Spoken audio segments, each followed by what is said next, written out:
Hello everyone, how you all. कैसे हैं आप सब? उम्मीद है आप सब बहुत बहुत बहुत अच्छे हैं।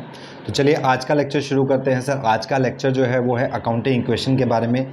क्लास 11th का आने वाला टॉपिक है, बीकॉम में भी आता है और सीए फाउंडेशन के लिए भी ये चीज़ आती है। ठीक है, इक्वली इम्पॉर्टेंट है बेटा तीनों ही क्लासेस के लिए, और एक जैसा ही क्वेश्चन आपको यहाँ पे देखने को मिलेगा। बिल्कुल कोई डिफरेंस नहीं है चैप्टर के अंदर। आप बड़े आराम से इस चैप्टर को इस लेक्चर के थ्रू कर सकते हैं। क्लियर है? मैंने जो बुक उठाई है वो क्लास 11th की है, बिकॉज बीकॉम में और सी फाउंडेशन में इसके इतने ज़्यादा क्वेश्चंस नहीं थे कि मैं हर चीज़ एक्सप्लेन कर सकता। दैट इज़ वाई मैंने क्लास 11th की बुक उठाई है। तो आप क्लास 11th की बुक से इसको कर सकते हैं। बट ये लेक्चर देखने के बाद आप अकाउंटिंग क्वेश्चन का कोई भी क्वेश्चन बड़े आराम से सॉल्व कर पाएंगे। ठीक है, सबसे पहले बात करते हैं sir what is accounting equation. Accounting equation होती क्या है? सर अकाउंटिंग इक्वेशन का मतलब होता है, सबसे पहले अकाउंटिंग इक्वेशन से पहले हमें समझना पड़ेगा सर हम अकाउंटिंग इक्वेशन क्यों बना रहे हैं। ठीक है, बिकॉज हमारे जो अकाउंट्स काम करते हैं बच्चे, वो कैसे करते हैं? वो डबल एंट्री सिस्टम पे काम करते हैं। कौन से सिस्टम पे काम करते हैं सर? डबल एंट्री सिस्टम पे। सर जी ये डबल एंट्री सिस्टम क्या बला होती है, क्या होता क्या है डबल एंट्री सिस्टम, हमें बता दो। बिल्कुल बता देते हैं सर। डबल एंट्री सिस्टम का मतलब होता है बेटा कि कोई भी जो ट्रांजेक्शन है, ठीक है, एनी ट्रांजेक्शन विल अफेक्ट मतलब कोई भी ट्रांजेक्शन अफेक्ट करेगी at least to accounts.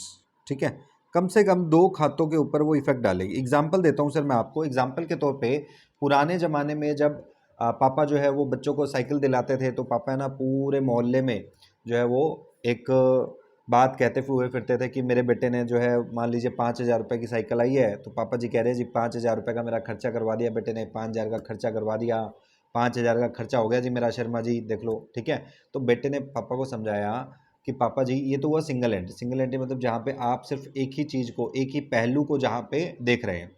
Double entry का मतलब जहाँ पे हम दोनों पहलू को देख रहे हैं। तो बेटे ने समझाया पापा जी, ओ पापा जी गल सुनो, मनिया कि 5,000 रुपये चले गए, पर मेरे को पंजाबी आती नहीं है सॉरी। माना कि 5,000 रुपये चले गए, लेकिन 5,000 की साइकिल भी तो आ गई। बात समझो, मतलब एक चीज़ गई है तो दूसरी चीज़ आई भी तो है। इसी को क्या बोलते हैं? डबल एंट्री सिस्टम बोलते हैं। तो अकाउंट्स के अंदर बेटा कोई भी चीज़ जो है वो कम से कम दो अकाउंट्स पे इफेक्ट ज़रूर डालेगी। एक उसमें से जाएगा तो दूसरा आएगा भी ज़रूर, ध्यान रखना। ठीक है, इसी चीज़ को हम क्या बोलते हैं? डबल एंट्री सिस्टम बोलते हैं। अगर आपसे कोई पूछे तो आप सिंपली इसका जवाब दे सकते हैं, double entry system means each and every transaction will affect at least to accounts and that is also opposite direction. Opposite direction मतलब एक चीज़ गई है दूसरी आई है। ठीक है, लेकिन अकाउंट्स की भाषा में हम इसे बोलेंगे one will be debited other will be credited. एक होगी डेबिट, दूसरी होगी क्रेडिट। क्लियर? Right sir. जो अकाउंटिंग इक्वेशन है बेटा वो एक मैथमेटिकल इक्वेशन हमें बताती है। वो मैथमेटिकल इक्वेशन जो है वो कुछ ऐसी है हमारे पास, asset is equal to liability plus capital. Asset हमेशा बराबर होगी किसके? लायबिलिटी प्लस कैपिटल के। और ये इक्वेशन कभी जिंदगी में चेंज नहीं होगी। ठीक है, चेंज इन द सेंस कि कभी ये डिससेटिस्फाइड नहीं होगी। हमेशा एसेट जो है वो लायबिलिटी प्लस कैपिटल के बराबर ही रहेगी, ऐसा ही होता है। ठीक है, अगर ऐसा नहीं हो रहा तो पक्का पक्का आपके क्वेश्चन में कहीं ना कहीं गलती है फिर। ठीक है, चलिए हम आगे बढ़ते हैं बेटा। इस चैप्टर के बाकी पोर्शन को छोड़ के मैं पहले प्रैक्टिकल पोर्शन शुरू करवा रहा हूँ। इसके बाद जो नेक्स्ट लेक्चर्स होंगे, जो प्रैक्टिकल क्वेश्चन खत्म होने के बाद होंगे, उसमें हम फिर इसके बाकी के कंसेप्ट को जो है वो खत्म कर लेंगे। राइट, तो पहला लेक्चर है तो मैं आपको सिर्फ और सिर्फ अकाउंटिंग क्वेश्चन का प्रैक्टिकल क्वेश्चन करवा रहा हूँ। ठीक है जी, चलिए इसके नीचे ही बना लेते हैं हम यहाँ पर। ठीक है, स्पेस है हमारे पास। तो हम कैसे बनाएंगे सर क्वेश्चन को? देखिए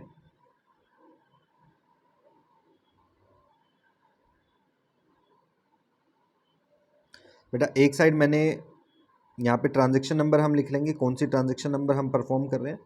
यहाँ पर मैंने एसेट्स का कॉलम बना लिया, सारी की सारी एसेट्स मैं इस तरफ लिखूंगा। दूसरी तरफ मैं लायबिलिटीज़ प्लस कैपिटल का कॉलम बना लेता हूँ, लायबिलिटीज़ प्लस कैपिटल, ये मैंने कॉलम बना लिया। ठीक है, यहाँ पर मैं ट्रांजैक्शन नंबर लिखता रहूँगा। Right right sir.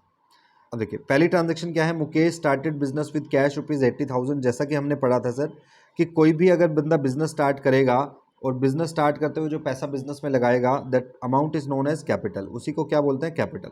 अब ध्यान से देखो बेटा, हम है ना एक कंसेप्ट को फॉलो करते हैं यहाँ पे अकाउंट्स में। ये कंसेप्ट अभी हमारा पढ़ना बाकी है, इसे अकाउंटिंग प्रिंसिपल के नाम से जानेंगे। तो वो है बिजनेस एंटिटी कंसेप्ट।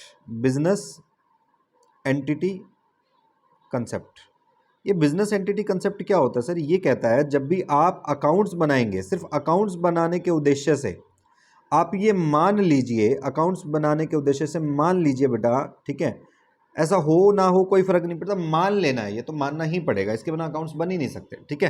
क्या मानना है सर ये बता दो। मान लेना है बेटा, जो ओनर है, जो मालिक है, ये कौन है? बिजनेस का मालिक, ओनर, और जो बिजनेस है हमारा ये दोनों अलग अलग पर्सन है, ये दोनों अलग अलग पर्सन है, ये मान लेंगे, ठीक है, अलग अलग पर्सन है, ठीक है।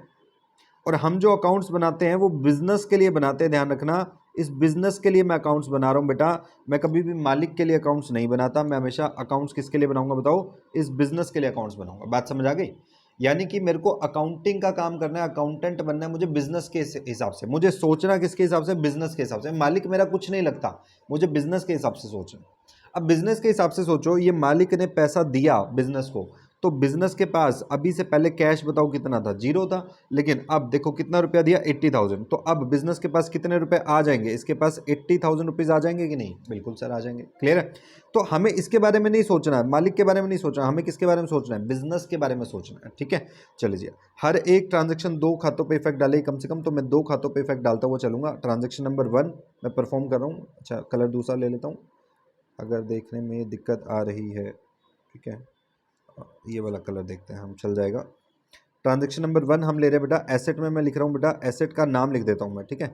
एसेट हम यहाँ पे लिख देते हैं और एसेट का नाम लिख देंगे। कौन सी एसेट आ जाएगी? कैश। कितना आ जाएगा सर? 80,000 रुपये। लेकिन कम से कम 2 अकाउंट पे इफेक्ट आएगा ना सर, तो एक तो कैश पे इफेक्ट आ गया, दूसरा कैपिटल पे इफेक्ट आ जाएगा। 80,000 की कैपिटल भी हमारी आ जाएगी। क्लियर है? राइट सर, ये भी दिखने में दिक्कत आ रही है ना, चलो कोई नहीं, ये ब्लू वाला ही ले लेते हैं, इससे तो सही ही चल रहा है। लो जी, उसके बाद सेकंड ट्रांजैक्शन करते हैं। सेकंड ट्रांजैक्शन में देखो बेटा, परचेज गुड्स फॉर कैश, सामान खरीदा बेटा कैश में, कितना? 28,000 रुपए का। परचेज गुड्स फॉर कैश, अभी ध्यान से समझो, परचेज का मतलब खरीदना होता है सर। परचेज 2 तरीके की हो सकती है आपकी, एक होगी गुड्स की परचेज, गुड्स की परचेज, ठीक है। दूसरी होगी सर अदर, अदर कुछ भी, अदर कुछ भी, बिल्डिंग खरीदी, मशीन खरीदा, फर्नीचर खरीदा, कुछ भी हो, अपने को बस गुड्स और अदर ये चीज़ देखनी है। तो गुड्स होगी कोई चीज़, या गुड्स के अलावा कुछ भी होगी, ठीक है। बात समझ आ गई? राइट सर, इतनी बात समझ आ गई बेटा। जो गुड्स की परचेज है उसके लिए हम एक वर्ड यूज़ करेंगे, परचेजेज अकाउंट, ठीक है। चलिए, यहाँ पे तो परचेजेज अकाउंट वर्ड यूज़ ना करके अकाउंटिंग क्वेश्चन में हम एक काम करते हैं, स्टॉक अकाउंट वर्ड यूज़ करते हैं, ये ज़्यादा अच्छा लग रहा है। लो जी, डन। तो परचेज अगर गुड्स की है तो उसे अपन क्या लिखेंगे? स्टॉक। बेटा अगर परचेज अदर चीज़ों की है तो उसके अपने नाम से अकाउंट बन जाएगा। जैसे अगर मशीन खरीदी है तो हम मशीन के नाम से हेडिंग बना देंगे, बिल्डिंग खरीदी है तो बिल्डिंग के नाम से हेडिंग बना देंगे, फर्नीचर खरीदा है तो फर्नीचर के नाम से हेडिंग बन जाएगी, लेकिन जो भी खरीदा है उसके नाम से हेडिंग बन जाएगी। अगर गुड्स दिया हुआ है तो हेडिंग बनेगी स्टॉक के नाम से। बात समझ आ गई? Right sir.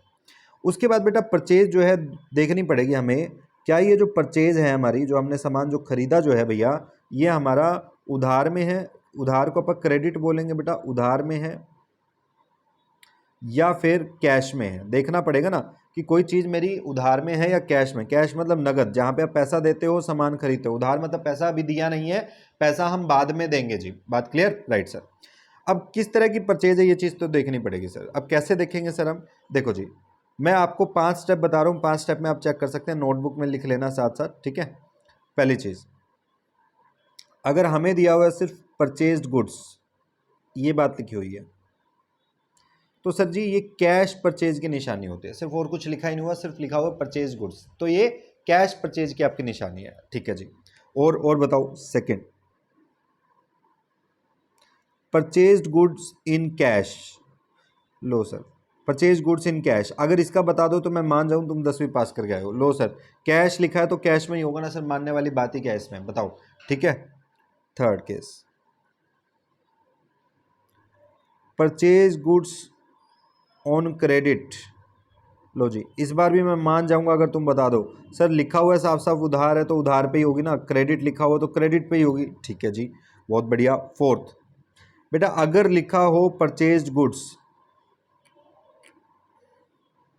फ्रॉम और उसके बाद दे दे किसी का नाम, जैसे कि Ram, from Ram, purchase goods from Ram, अगर नाम दे दिया जाए तो ये पक्का पक्का उधार की ट्रांजैक्शन होती है, ठीक है। Fifth, sir ji purchase goods from Ram in cash. अब बताओ सर, नाम तो दे दिया लेकिन कैश में भी दे दिया। भैया नाम दे दिया कोई दिक्कत नहीं है, बट सामने कैश भी तो बोल दिया, टेंशन ही खत्म कर दी। जब सामने वाला बंदा कह रहा है पैसे आ गए, तो तुम उस पर शक क्यों करोगे कि भाई पैसे आए कि नहीं है? सिंपल सी कहानी है। तो हमेशा पैसे आए हुए मानेंगे, इसलिए ये कैश ट्रांजेक्शन है। ठीक है, ये 5 ही केस हो सकते हैं बेटा, और कोई छठा केस नहीं हो सकता, ध्यान रखना। क्लियर? राइट सर, कोई दिक्कत नहीं, चलते हैं आगे। आइए सर, देखिए परचेज गुड्स फॉर कैश, तो कैश में सामान खरीदा है तो 2 इफेक्ट पड़ने चाहिए सर। कौन से 2 इफेक्ट पड़ने चाहिए बता दीजिए, मैं इसको हटा देता हूं। कोई भी 2 इफेक्ट आने चाहिए सर। क्या 2 इफेक्ट आने चाहिए? देखो पहला इफेक्ट तो अगर कैश में सामान खरीदा है, गुड्स खरीदी है, तो गुड्स का स्टॉक बन जाएगा अपना। सेकंड ट्रांजेक्शन के नीचे कितने का सामान खरीदा सर? 28,000 रुपए का। ठीक है, तो 28,000 रुपए का सेकंड ट्रांजेक्शन के सामने बना रहा हूं बेटा मैं यहाँ पे 28,000 रुपए का स्टॉक। क्लियर? बताओ क्या सिर्फ स्टॉक बनेगा या और भी कुछ फर्क पड़ेगा? सर 28,000 रुपए का स्टॉक तो बन गया, लेकिन 28,000 रुपए भी तो चले गए ना, खुद तो सोचो। बताओ जी, 2 पर्सपेक्टिव देखने ना। 28,000 रुपए का स्टॉक बना सो बना, लेकिन 28,000 रुपए का स्टॉक पैसे भी तो चले गए, कैश भी तो चला गया। अब बेटा हम जैसे ही 2 इक्वेशन इकट्ठी हो गई हमारी, वैसे हम क्या करेंगे, इसको एक लाइन ड्रॉ करेंगे और नेट इक्वेशन बना देंगे। इसकी नेट इक्वेशन का मतलब टोटल बना देंगे कितना आया अपना। ठीक है, तो टोटल देखो 80,000 में से 28,000 गए, कितने बचे? 52,000। लो जी 52,000, इसको लिख दें प्लस 28,000,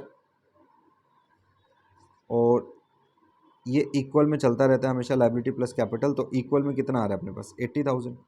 ठीक है, तो देखो अभी भी दोनों ट्रांजेक्शन जो है बराबर है, 52 प्लस 28 इज इक्वल टू 80,000। ठीक है, और इसको जो टोटल किया है हमने, इसे हम न्यू इक्वेशन लिखते हैं। ठीक है, नेक्स्ट देखते हैं सर थर्ड इक्वेशन।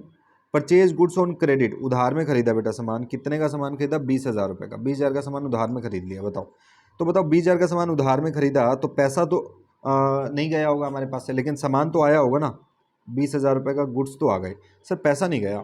अब और क्या बनाए बेटा? लायबिलिटी बन जाएगी आपकी, लायबिलिटी बन जाएगी। बताओ मैंने पैसा देना है किसी का, ठीक है, मुझे क्या करना है बेटा? किसी का पैसा देना है, उधार पे मैं सामान ले आया, एक जिम्मेदारी बन गई कि मुझे सामने वाले का पैसा लौटाना पड़ेगा। इस जिम्मेदारी को अपन क्या बोलेंगे बेटा? क्रेडिटर्स। क्या बोलेंगे? क्रेडिटर्स। जिसका पैसा देना होता है उसे हम क्या बोलते हैं बेटा? क्रेडिटर्स बोलते हैं। बोलो क्लियर? राइट सर, एकदम ऐसे सीधी लाइन खींचेंगे इस बार कि पिकासो शर्मा जाएगा। ये लो जी, ठीक है। उसके बाद आ जाते हैं सर, नेट इक्वेशन बनाते हैं, हमारी नई वाली न्यू इक्वेशन बनाए। तो 52,000 रुपये का कैश है, स्टॉक बताओ बेटा कितने का हो गया इस बार? 48,000 रुपये का, इक्वल टू 20,000 रुपये का जो है हमारे पास क्रेडिटर हो गया, और 80,000 के जो है बेटा हमारे पास कैपिटल हो गए। राइट? क्लियर? बहुत बढ़िया। उसके बाद नेक्स्ट इक्वेशन देखते हैं sir fourth, purchase furniture for cash. इस बार देखो खरीदा तो है लेकिन गुड्स नहीं खरीदी, क्या खरीदा है? फर्नीचर खरीदा है। तो फर्नीचर खरीदा तो फर्नीचर के नाम से एंट्री हो जाएगी बेटा। इस बार हम एंट्री में लिख देंगे फर्नीचर। लो जी, देखो फर्नीचर कितने का खरीदा है? 6,000 रुपये का फर्नीचर है। ठीक है, तो फर्नीचर में लिखेंगे फोर्थ एंट्री, 6,000 का फर्नीचर खरीद लिया, कैश में खरीदा है तो 6,000 रुपये का कैश हमारे पास से चला जाएगा। जो माइनस की आइटम होती है उसे हम ब्रैकेट से डिनोट करते हैं बेटा अकाउंट्स के अंदर। ठीक है, लो जी मैंने फोर्थ ट्रांजेक्शन भी पूरी कर दी। अब आ जाओ सर फिफ्थ ट्रांजेक्शन पे। पहले न्यू इक्वेशन बना लें। हाँ जी सर, न्यू इक्वेशन तो बनानी पड़ेगी। 52,000 में से 6,000 के बेटा 46,000 प्लस 48,000 का स्टॉक पड़ा हुआ है, 6,000 का फर्नीचर आ गया, इक्वल टू 20,000 रुपये क्रेडिटर्स हैं, और 80,000 रुपये बेटा अपनी कैपिटल। क्लियर? लो जी, इसको थोड़ा सा नीचे ले जाते हैं।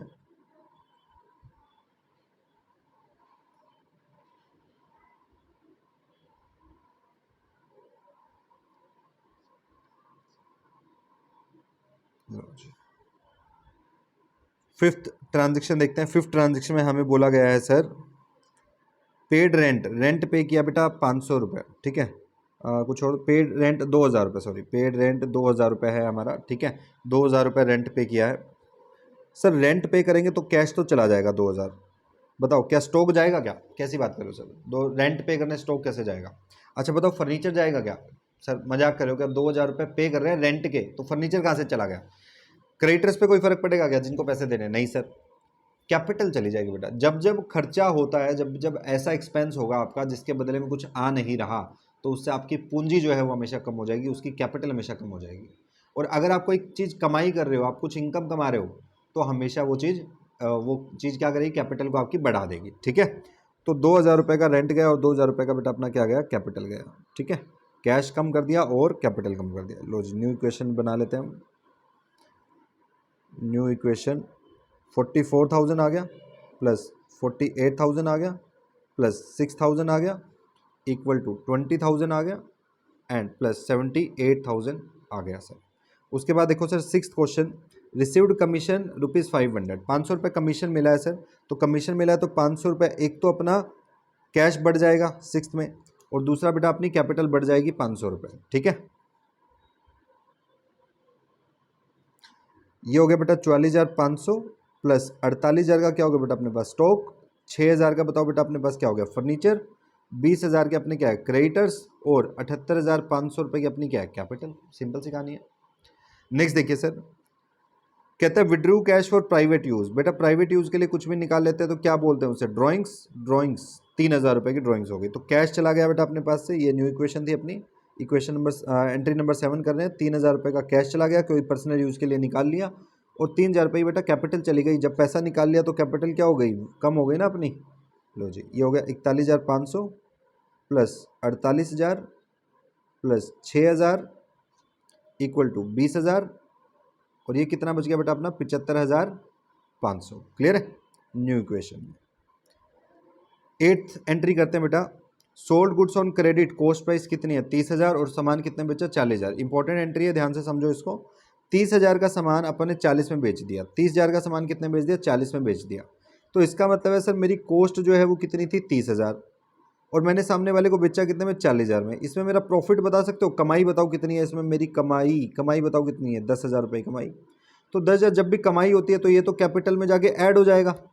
मेरे यहाँ से सामान कितने का गया 30,000 रुपये का, और उधार में बेचा सर हमने, उधार में बेचा तो पैसे सामने वाले से कितने लेने हैं 40,000 रुपये। ठीक है, लो जी तीनों ट्रांजेक्शन पोस्ट करते हैं। सबसे पहले मैं प्रॉफिट जोड़ दूँ, मेरा 10,000 रुपये का तो प्रॉफिट हो गया सीधा सीधा। ठीक है, 10,000 रुपये का मैंने क्या जोड़ दिया बेटा, प्रॉफिट जोड़ दिया। ठीक है, और मेरे यहाँ से सामान चला गया, बताओ कितने का 30,000 रुपये का मैंने सामान चला गया, मैंने स्टॉक में से सामान माइनस कर दिया, स्टॉक में से माइनस कर दिया, और मेरे पास एक नई एसेट बन जाएगी बेटा जिसका नाम रखेंगे डेटर। डेटर का मतलब जिनसे पैसा लेना होता है, क्योंकि उधार में बेचा है तो डेटर बना रहे हैं, कैश में बेचा होता तो अपन कैश में ऐड कर देते। ठीक है, सामने वाले से रुपया कितना लोगे 40 लेंगे ना सर, 40 में सामान बेचा तो ये लो जी 41,500 का कैश, 18,000 का स्टॉक बच गया बेटा आपके पास, 6,000 का फर्नीचर है, 40,000 रुपये के बेटा आपके पास क्या है डेटर है, इक्वल टू 20,000 रुपये के आपके पास क्या है क्रेडिटर, और 85,500 के आपके पास क्या हो गई बेटा कैपिटल हो गई।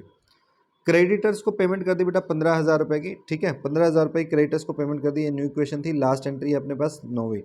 15,000 रुपये क्रेडिटर्स को पेमेंट करोगे तो कैश तो चला ही जाएगा, साथ में जो क्रेडिटर्स की लाइबिलिटी थी वो भी तो कम हो जाएगी बेटा। जिसको 20,000 रुपये देने थे 15,000 दे देंगे तो 15,000 की सिरदर्दी भी तो कम हो गई ना हमारी। तो 26,500 ये बच गया बेटा अपने पास, 18,000 रुपये का अपने पास बच गया स्टॉक, 6,000 का अपने पास बचा बेटा फर्नीचर, 40,000 रुपये का बचा बेटा अपने पास डेटर, 5,000 रुपये के हमारे पास क्रेडिटर है, और 85,500 रुपये की अपने पास क्या है कैपिटल है। क्लियर, ये नेट इक्वेशन हमारी बनके रेडी हो गई। क्लियर, आई होप ये क्वेश्चन आपको समझ आया है। ठीक है, ये क्वेश्चन एक बार घर पे फिर से ट्राई करना बेटा। उसके बाद इसमें नीचे प्रैक्टिकल क्वेश्चन दिए हुए हैं, देखिए मैं आपको दिखाता हूँ। अब चैप्टर के लास्ट में आएंगे तो आपको प्रैक्टिकल क्वेश्चन मिल जाएंगे। ये रहे सर प्रैक्टिकल क्वेश्चन, इसमें क्वेश्चन नंबर 1 ट्राई कर लेना आप। ठीक है, ये हो जाएगा इस इलस्ट्रेशन के बाद, उसके बाद आप नेक्स्ट लेक्चर लगाना और फिर आगे क्वेश्चन हम सॉल्व करेंगे। ठीक है जी, चलिए आज के इस लेक्चर के लिए इतना ही, इसको ट्राई ज़रूर कर लेना, उसके बाद ही आपको आगे समझ आएगा। मिलते हैं नेक्स्ट लेक्चर में, तब तक के लिए thank you so much, tata bye bye and जय हिंद।